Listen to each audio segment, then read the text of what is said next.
রাফসান, তোকে চুমু খাইতে ইচ্ছে করে কেন? আস্তাগফিরুল্লাহ। আন্টি, এসব কি বলেন আপনি?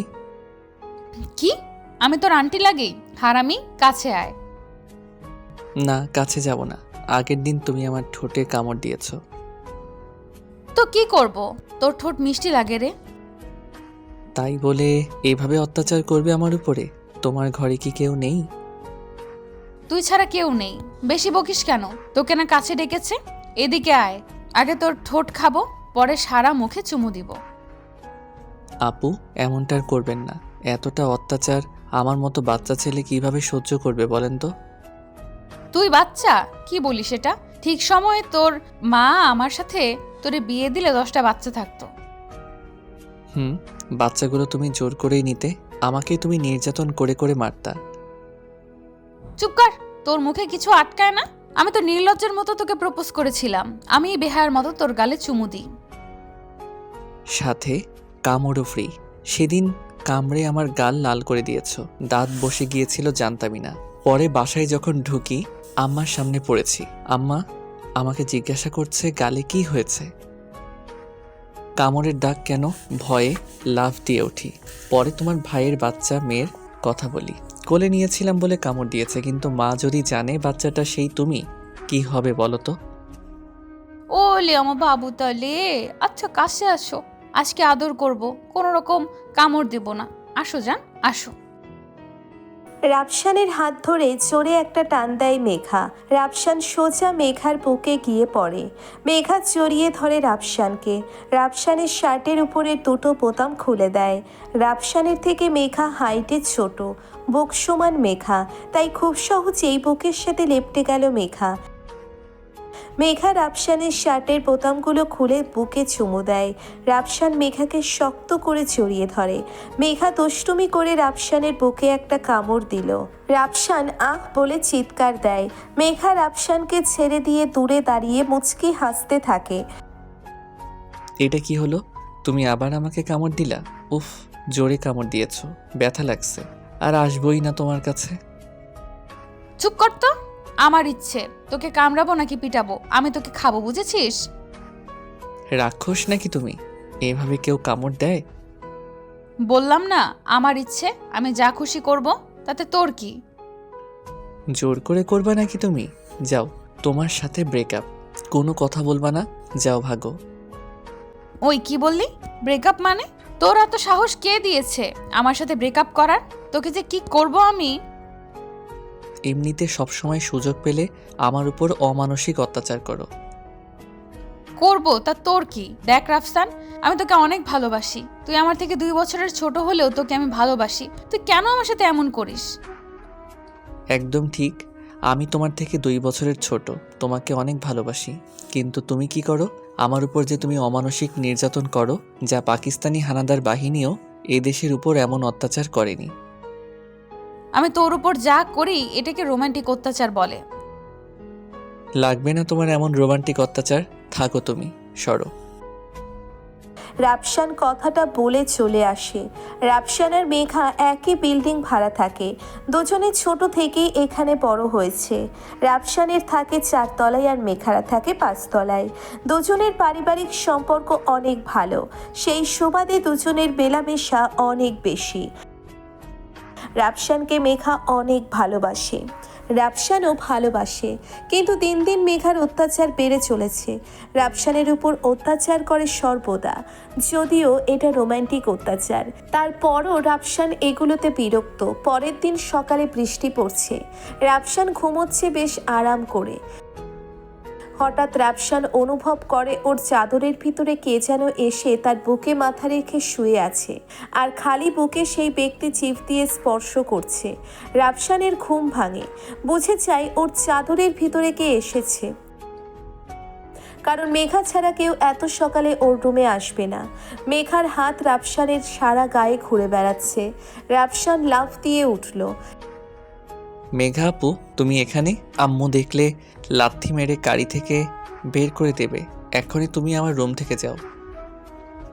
কেউ কিছু বলবে না, তোর মায়ের থেকে অনুমতি নিয়েই এখানে এসেছি। চুপচাপ শুয়ে থাক, আমাকে একটু আদর করতে দে। তোর বুকে মাথা রেখে থাকতে বেশ ভালো লাগছে।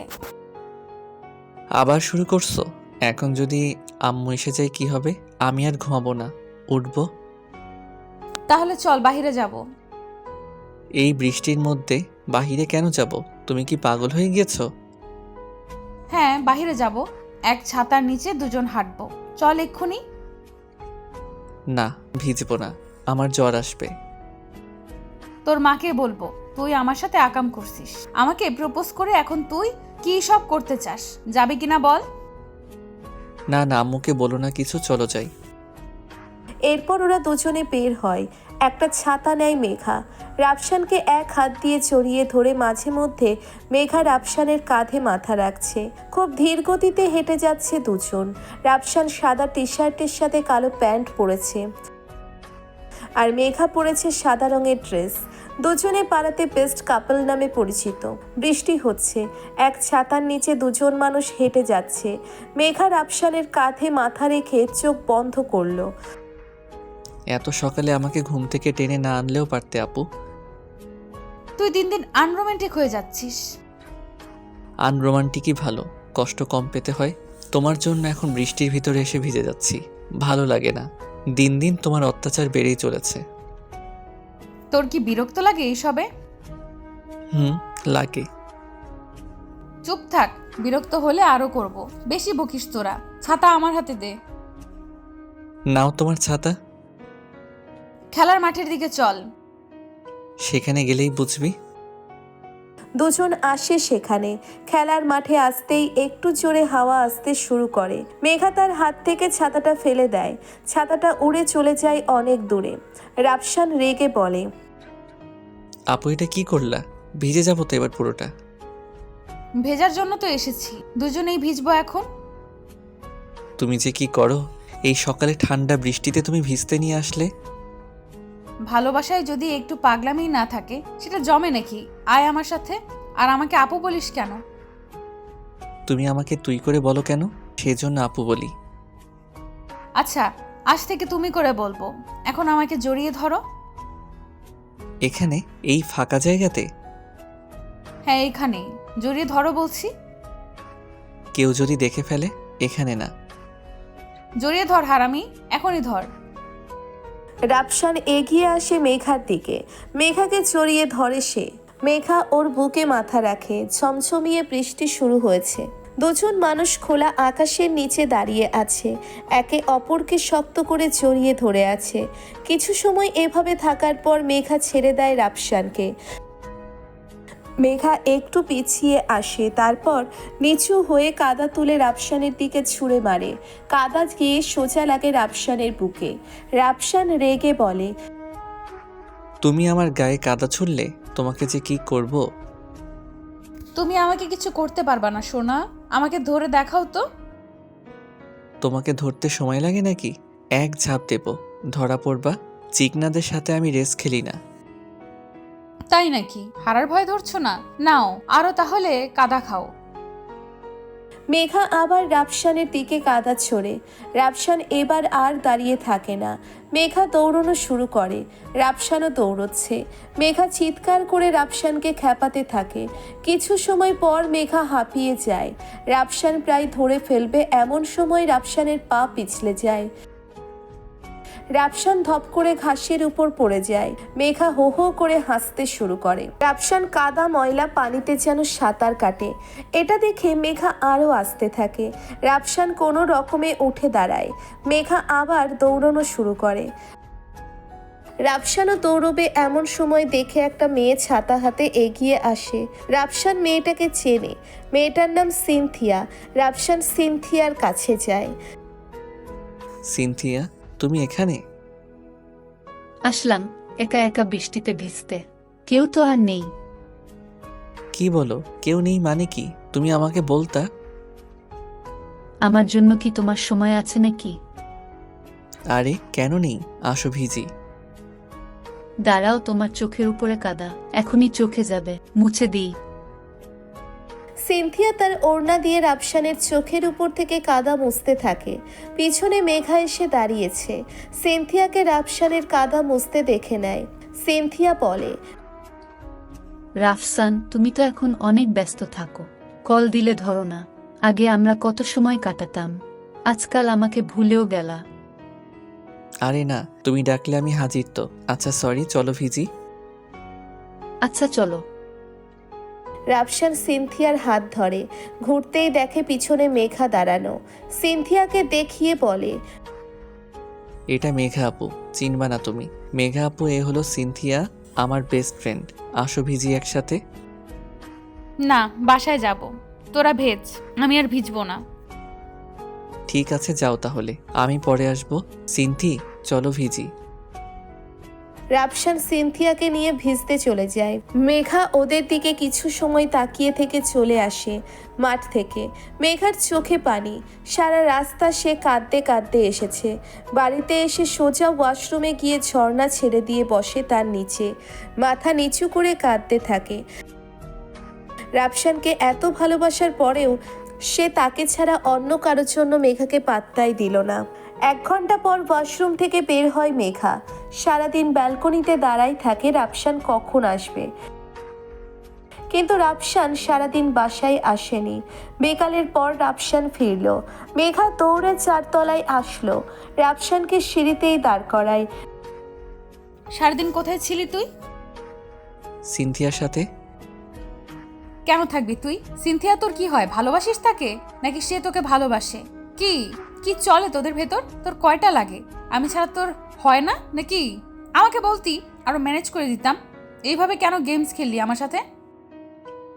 মেঘার কথা শুনে রাফসান রাগে লাল হয়ে যায়। ঠাস করে একটা মেঘার গালে চর বসিয়ে দেয়। মেঘা চর খেয়ে গালে হাত দিয়ে ধরে দৌড়ে চলে যায়। রাফসান পিছন থেকে ডাকে, কিন্তু মেঘা আর শোনে না। রাফসান আর কিছু না বলে নিচের বাড়িতে আসে। তারপর ফ্রেশ হয়ে হালকা খাবার খেয়ে শুয়ে পড়ে। প্রচণ্ড জ্বর আসে রাফসানের। রাতের দিকে রাফসানের মা মেঘাদের বাড়িতে যায় জ্বরের মেডিসিন আনতে। বাড়িতে ফুরিয়ে গেছে, বাইরে বৃষ্টিও হচ্ছে। আন্টির মুখ থেকে রাফসানের জ্বরের কথা শুনে মেঘা দৌড়ে আসে। অনেক জ্বর রাফসানের। মেঘা সারা রাত রাফসানের মাথায় জলপট্টি দিতে থাকে। সকালে মেঘা ঘুমিয়ে যায় রাফসানের কোলে মাথা রেখে। রাফসানের হঠাৎ ঘুম ভাঙে, মেঘাকে দেখে অবাক হয়। মেঘা আপু, তুমি এখানে? তুমি ঠিক আছো? দেখি, জ্বর কমেছে? হ্যাঁ, গা ঠান্ডা হয়ে গেছে। জ্বর তো নেই, কিন্তু তুমি আসছো এখানে কখন? কেন, আর কারো আসার কথা ছিল নাকি? ঠিক আছে, চলে যাচ্ছি। রাফসান মেঘার হাত ধরে, তারপর বলে, সিনথিয়া আমার কেবল বন্ধু। তোমার জেলাসের জন্য ইচ্ছে করে আমি ওর সাথে ভিজতে যাই। সরি মেঘা, তোমাকে ভালোবাসি অনেক। জানো কতটা কষ্ট পেয়েছি? আচ্ছা সরি, তো এখন চুমো দাও আমাকে। কষ্ট তুমি দিয়েছো, তুমি দিবা। আচ্ছা, কাছে আসো। রাফসান মেঘার হাত টেনে ধরে নিয়ে আসে নিজের কাছে। তারপর মেঘার ঠোঁটের সাথে তার ঠোঁট মিশিয়ে দেয়। ভালোবাসা অনেক সুন্দর যদি সেটা প্রিয় মানুষের সাথে এক হয়ে থাকা যায়।